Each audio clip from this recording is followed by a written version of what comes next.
Okay, this is the last chapter, chapter 27 in Mockingjay. Here are the questions. What does Katniss try to do after she shoots Coin, and who stops her? 2. Who does she call to rescue her, and what does she want them to do? 3. What does she plan on doing next? 4. What does Katniss do next that even surprises her? 5. What does Katniss learn about her mother? 6. Who are the only people that visit Katniss at her house? 7. Who shows up at her house, and what are they doing there? 8. What comes back from District 13 that surprises Katniss? 9. What does Katniss do in the morning when she has the strength? And 10. What is the symbol that Katniss mentions at the end of the book that gives her hope that life can still be good despite all the bad that has happened? All right, here we go, chapter 27. In the stunned reaction that follows, I'm aware of one sound, Snow's laughter, an awful gurgling cackle accompanied by an eruption of foamy blood when the coughing begins. I see him bend forward, spewing out his life until the guards block him from my sight. As the gray uniforms begin to converge on me, I think of what my brief future as the assassin of Panem's new president holds. The interrogation, probable torture, certain public execution, having yet again to say my final goodbyes to the handful of people who still maintain a hold on my heart. The prospect of facing my mother, who will now be entirely alone in the world, decides it. Good night, I whisper to the bow in my hand and feel it go still. I raise my left arm and twist my neck down to rip off the pill on my sleeve. Instead, my teeth sink into flesh.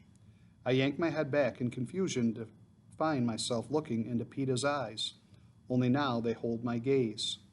Blood runs from the teeth marks on the hand he clamped over my nightlock. "Let me go," I snarl at him, trying to wrest my arm from his grasp. "I can't," he says. As they pull me away from him, I feel the pocket ripped from my sleeve, so the deep violet pill fall to the ground. Watch Cinna's last gift get crunched under a guard's boot.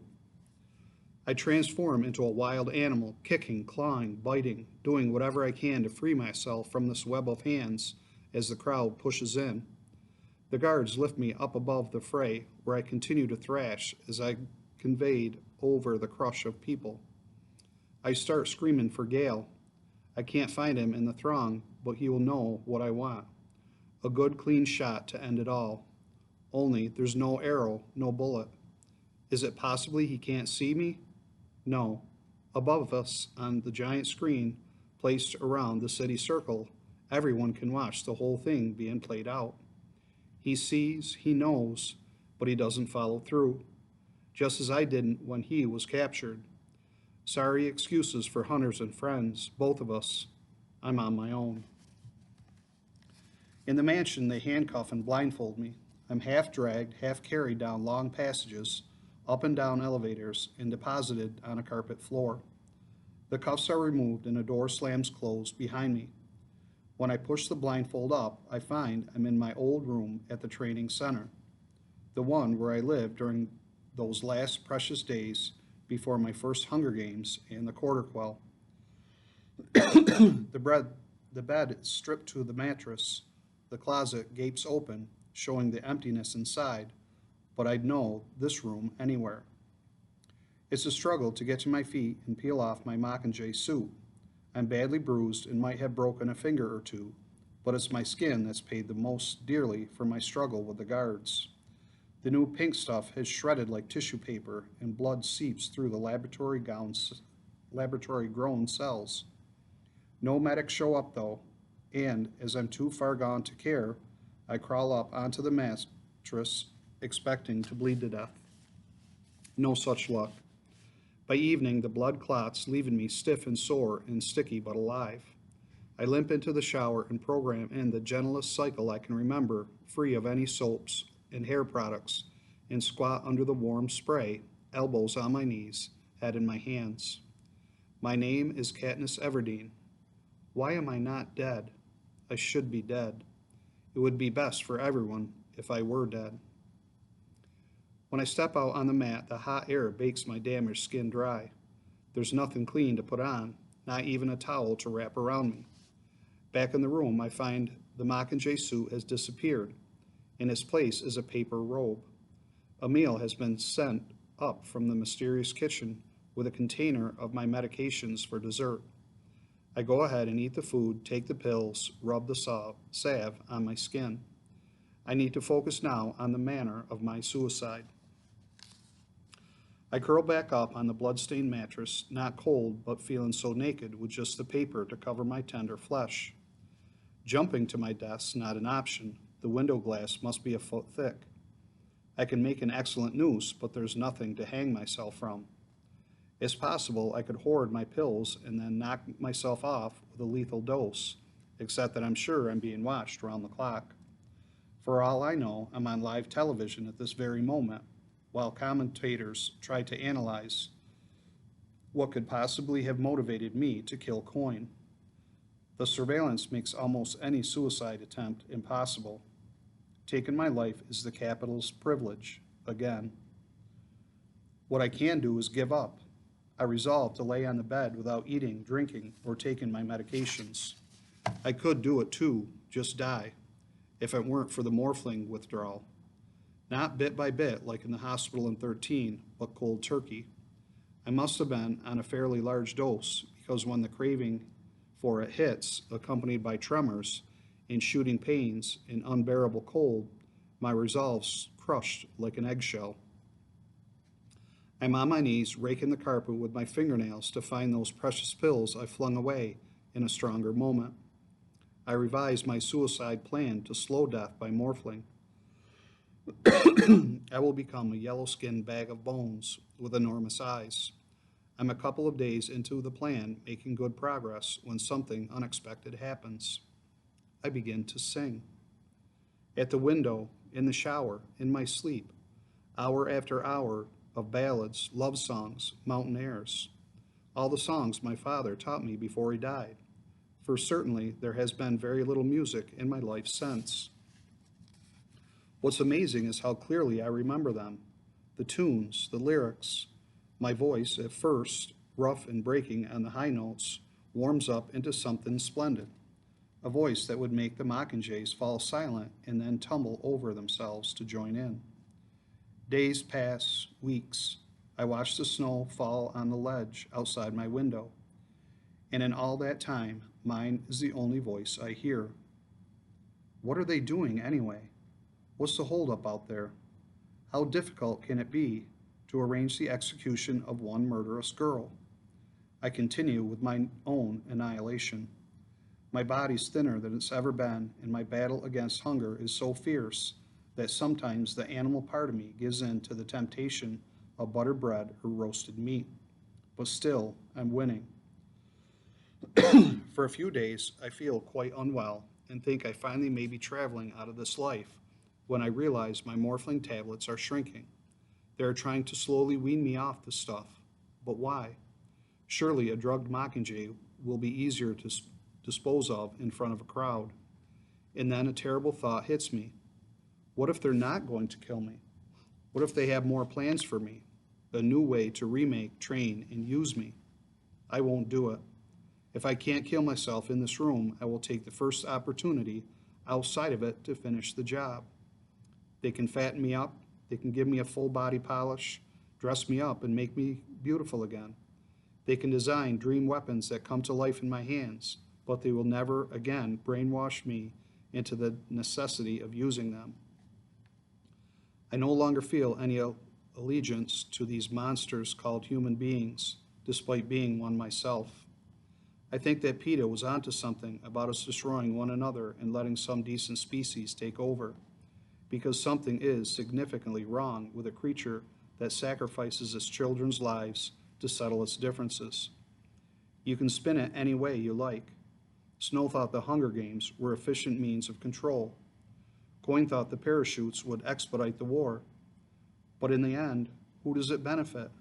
No one. The truth is, it benefits no one to live in a world where these things happen.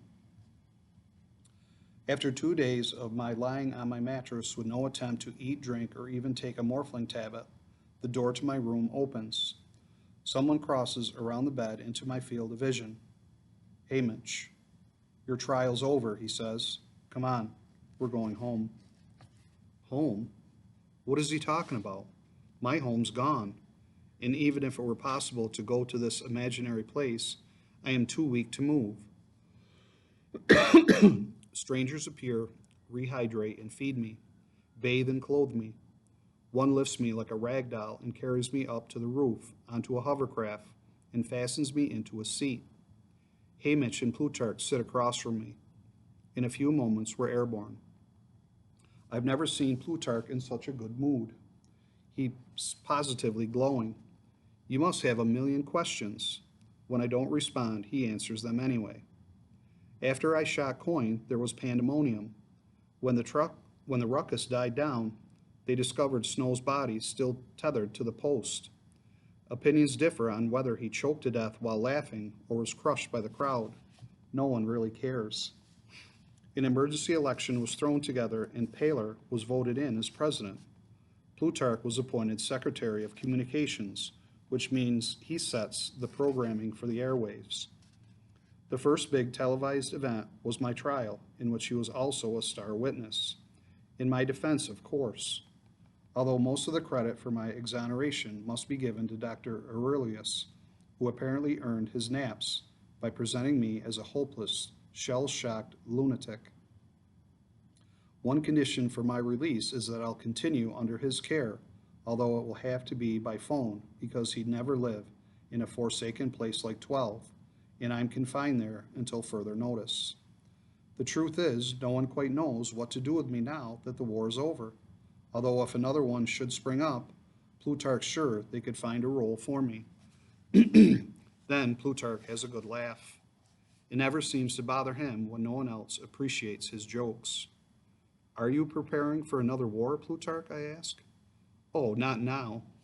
Now we're in that sweet period where everyone agrees that our recent horrors should never be repeated," he says. But collectively thinking is usually short-lived. We're fickle, stupid beings with poor memories and a great gift for self-destruction. Although who knows? Maybe this will be it, Katniss. "What?" I ask. "The time it sticks. Maybe we are witnessing the evolution of the human race. Think about that." And then he asked me if I'd like to perform on a new singing program he's launching in a few weeks. Something upbeat would be good. He'll send the crew to my house. We land briefly in District 3 to drop off Plutarch. He's meeting with Beatty to update the technology on the broadcast system. His parting words to me are, "Don't be a stranger." When we're back among the clouds, I look at Haymitch. "So why are you going back to 12? "They can't seem to find a place for me in the capital either," he says. At first, I don't question this, but doubts begin to creep in. Haymitch hasn't assassinated anyone. He could go anywhere. If he's coming back to 12, it's because he's been ordered to. "You have to look after me, don't you? As my mentor."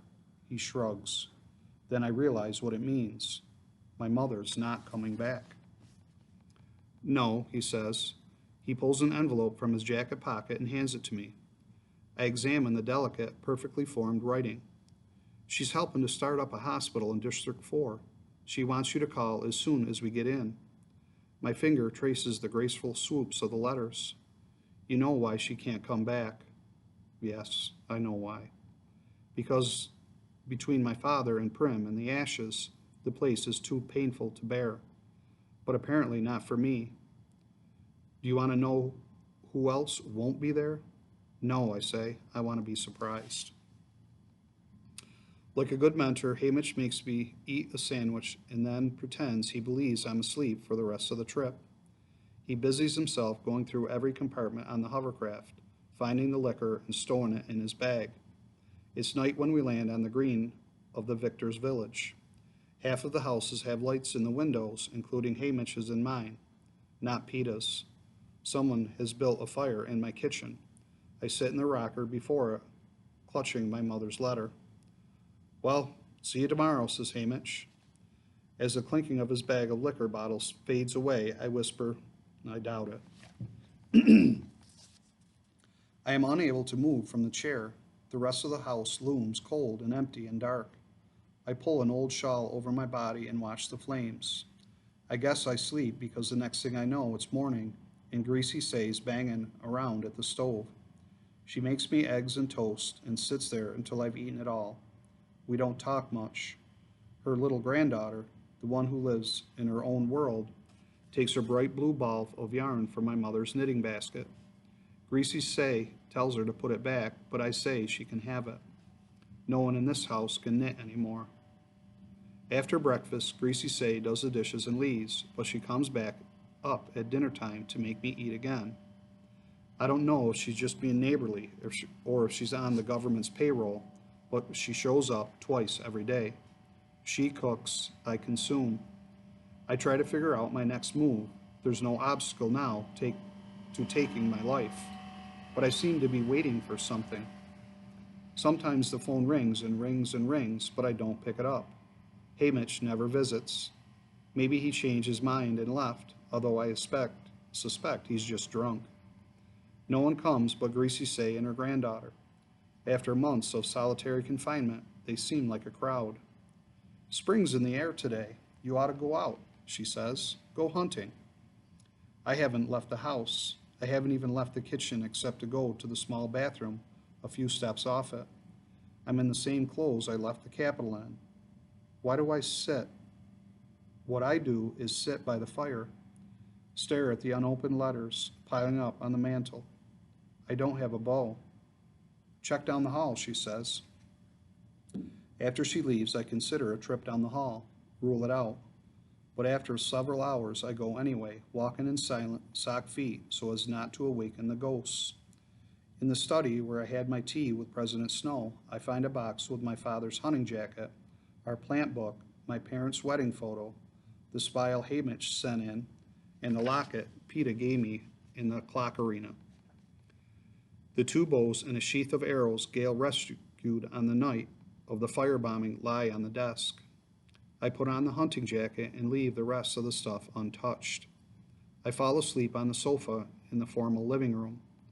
A terrible nightmare follows where I'm lying at the bottom of a deep grave and every dead person I know by name comes by and throws a shovel full of ashes on me.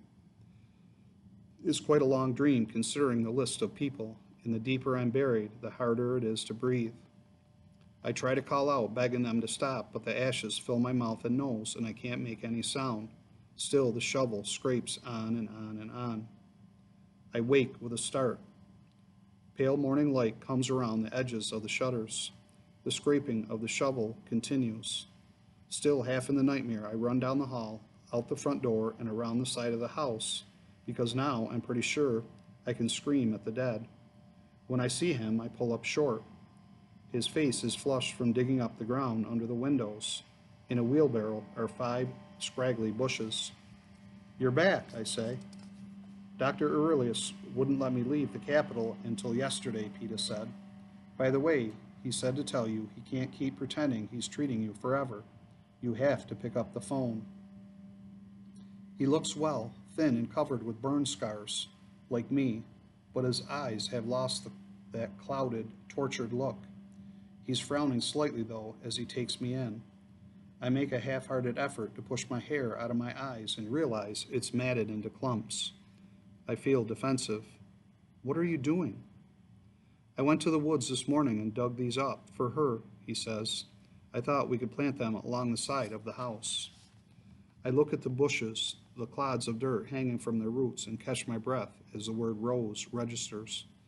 I'm about to yell vicious things at PETA when the full name comes to me.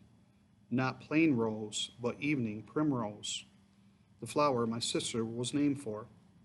I give PETA a nod of assent and hurry back into the house, locking the door behind me. But the evil thing is inside, not out.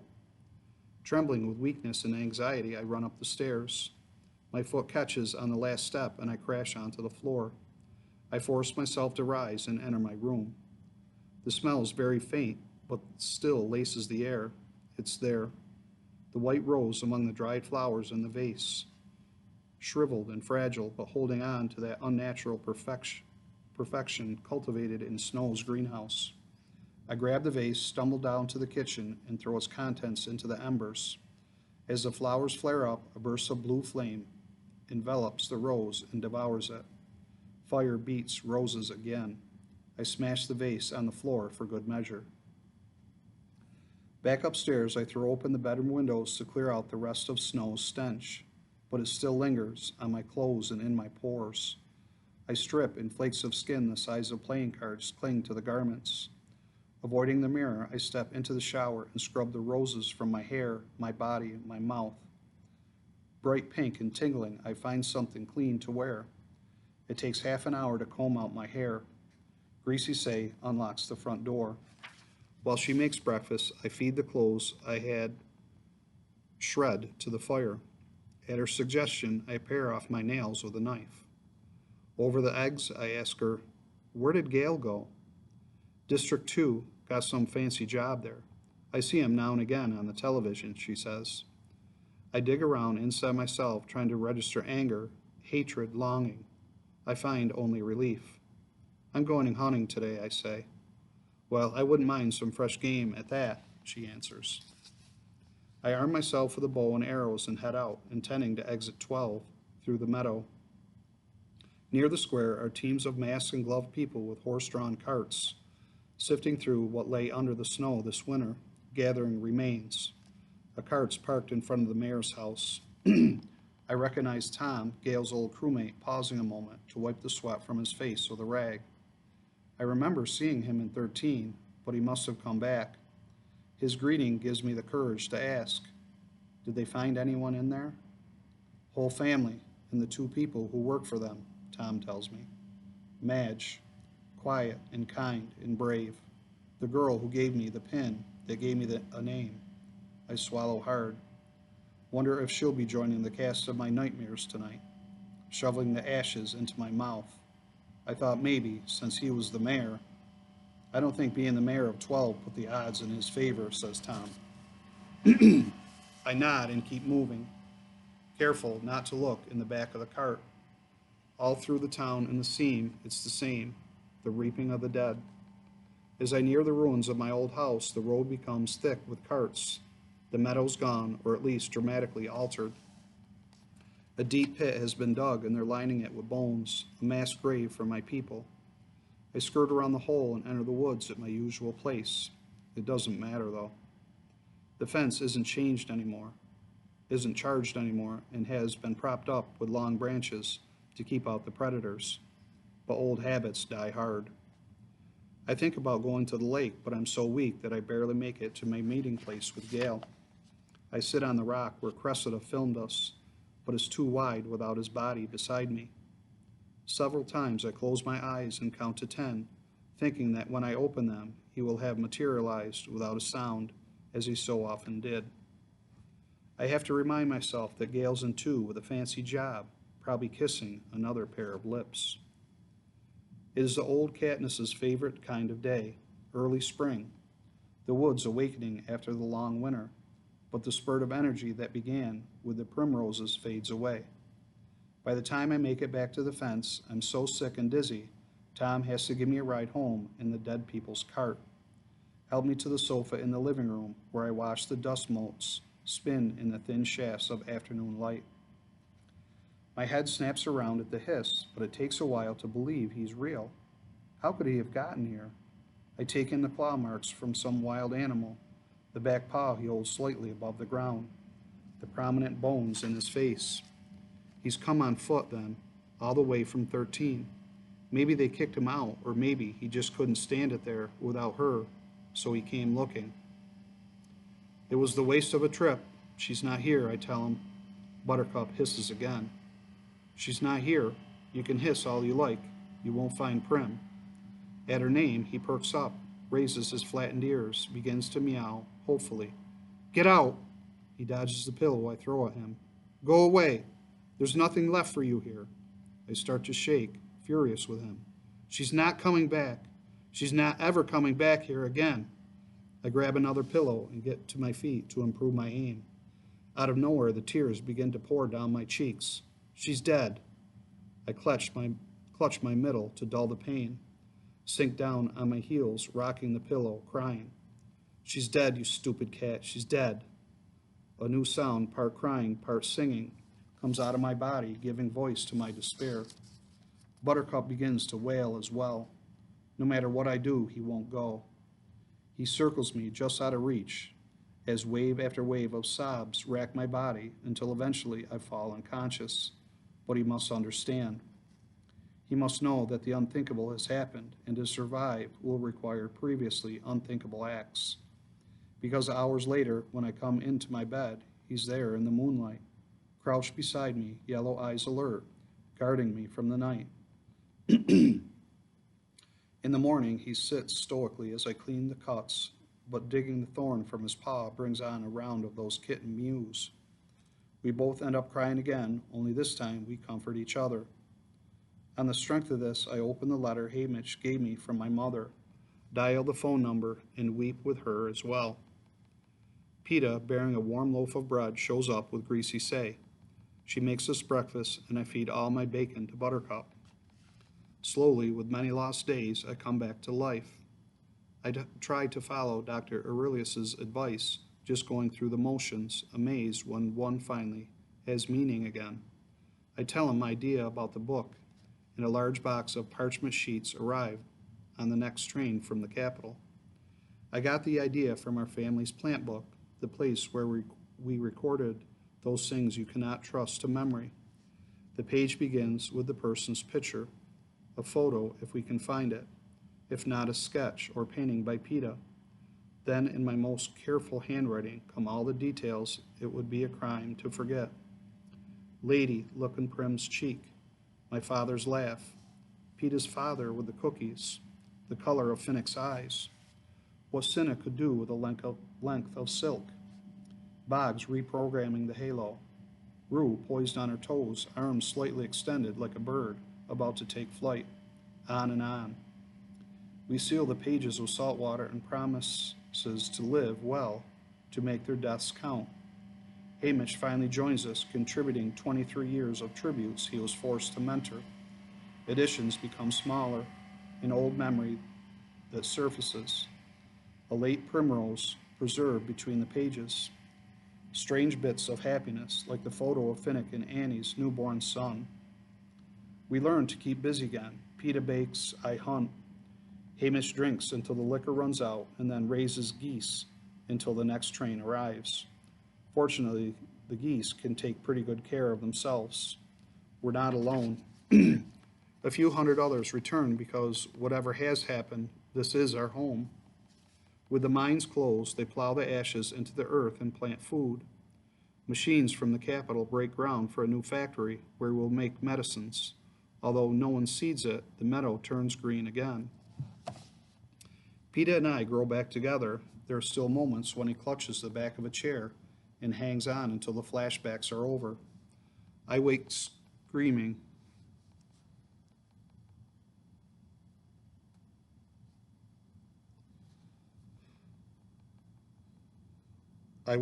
From nightmares of moths and lost children.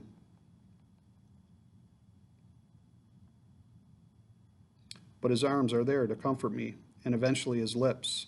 On the night, I feel that thing again, the hunger that overtook me on the beach. I know this would have happened anyway.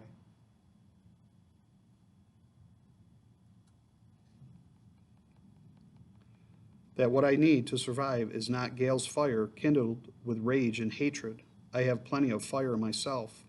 What I need is the dandelion in the spring, the bright yellow that means rebirth instead of destruction, the promise that life can go on no matter how bad our losses, that it can be good again, and only Peta can give me that. So after, when he whispers, "You love me, real or not," I tell him real. All right, that is chapter 23, the end of the book.